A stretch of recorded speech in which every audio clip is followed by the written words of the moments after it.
Bom dia, pessoal. Eu sou a Rosane, aqui de Cidreira. Faço psicologia na Faculdade Cenecista de Osório. E hoje eu estou aqui para falar um pouquinho deste livro aqui. A função, o pai e sua função em psicanálise, de Joe Doerr, da editora Zahar, 2011.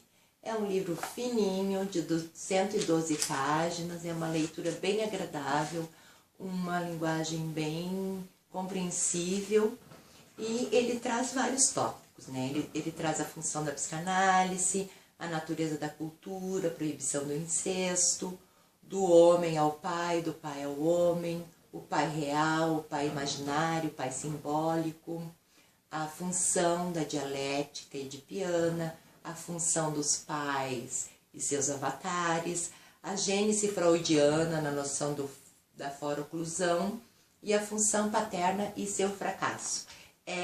Eu vou tentar resumir um pouquinho, bem brevemente, o que eu consegui entender com a leitura. Não é muito difícil, mas a gente precisa, às vezes, retomar alguns conceitos que a gente não lembra muito bem.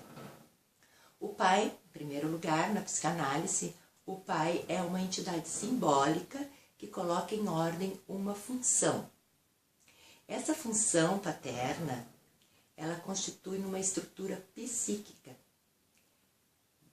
do sujeito e está relacionada à identidade sexual de cada um. Então, quer dizer, o pai que nós estamos falando aqui, que o Joe Doerr fala no livro, que Lacan fala e que Freud fala, não é o pai real. O nosso pai, aquele real de carne e osso, é um pai simbólico, tá? Fica bem claro isso. O pai simbólico é todo terceiro que responder essa função. Qual a função? A função de mediar a relação de mãe e filho. Todo terceiro. Porque as pessoas às vezes se perguntam assim, mas a função do pai é importante? Como ficam as famílias contemporâneas, onde agora os pais são pai e pai, a configuração familiar é pai e pai, muitas vezes, ou mãe e mãe. Não existe um homem e uma mulher. No inconsciente não existe homem e mulher. O que existe no inconsciente são femininos e masculinos. Tá?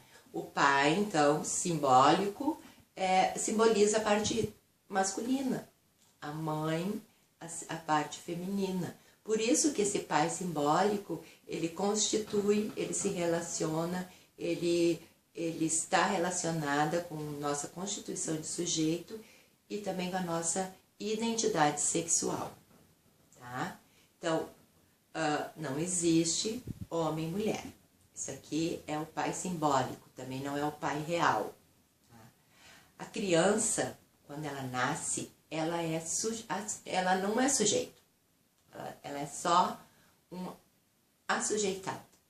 Ela está sujeitada à lei caprichosa da mãe de quem ela depende. Porque a criança depende da mãe para tudo quando nasce. Então, inicialmente, o universo da criança é regido pelos desejos da mãe, pela lei da mãe. A criança, ela se identifica com esse desejo, que é o falo. O falo, ele é um elemento organizador, também simbólico. Embora ele esteja relacionado com o pênis, ele não é o pênis, tá?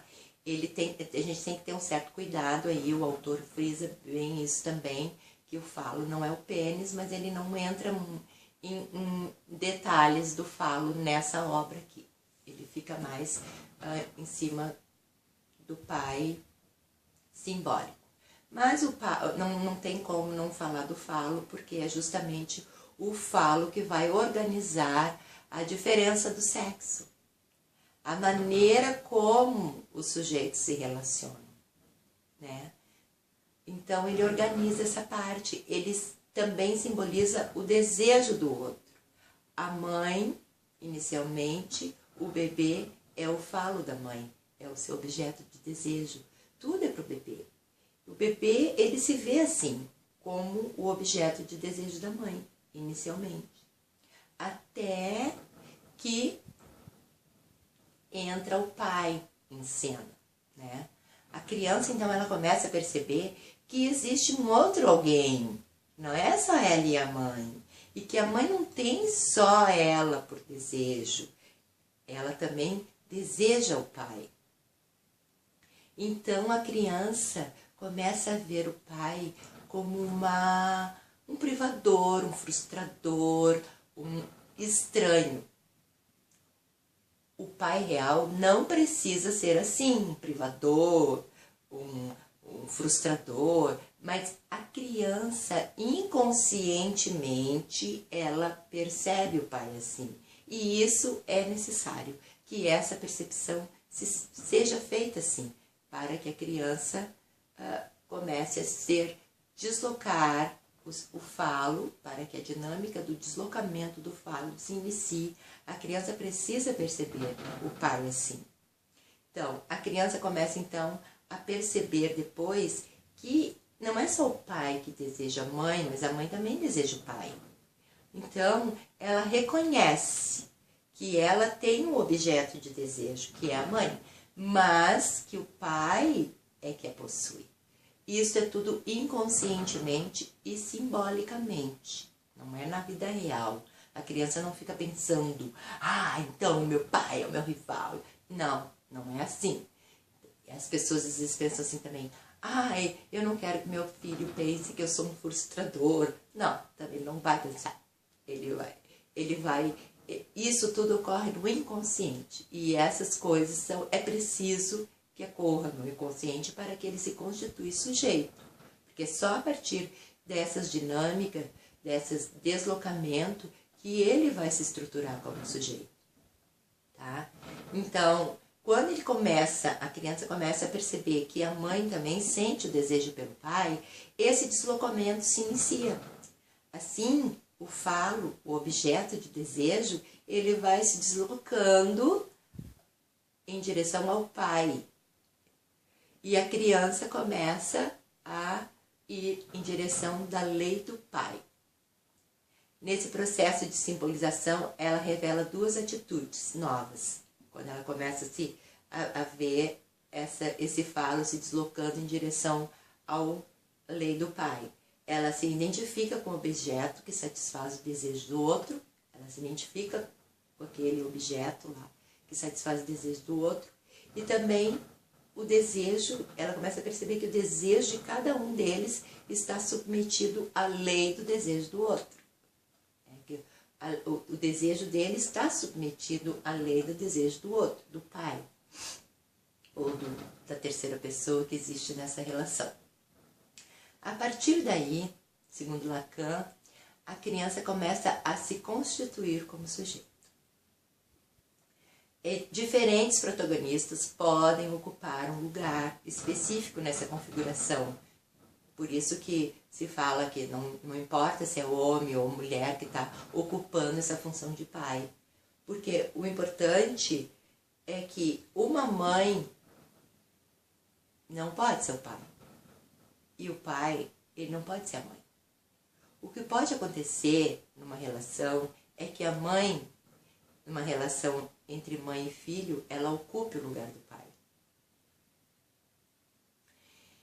E a criança, ela ficará com um parâmetro muito perturbador e inválido diante dessa ocupação, né?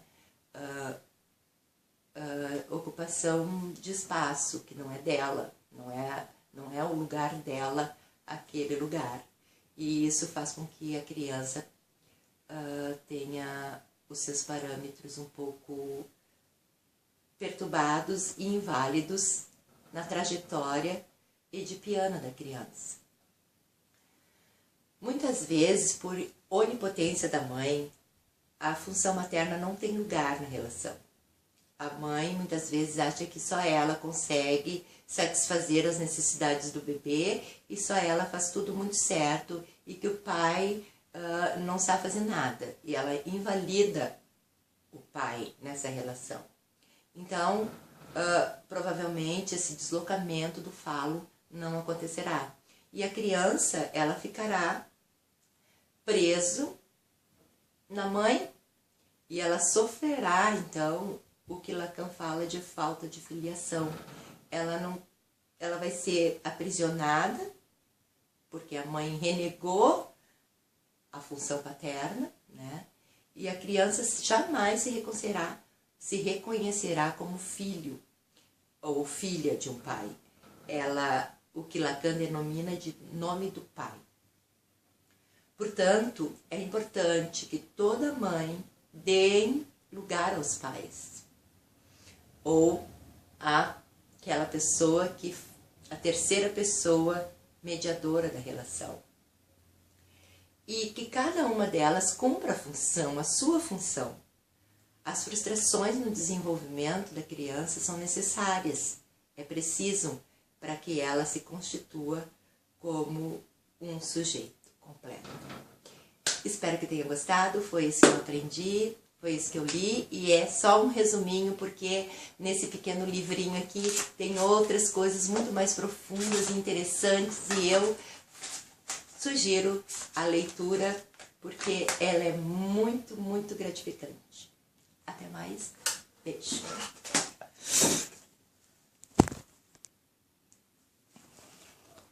Vamos ver como é que ficou. Vamos ver?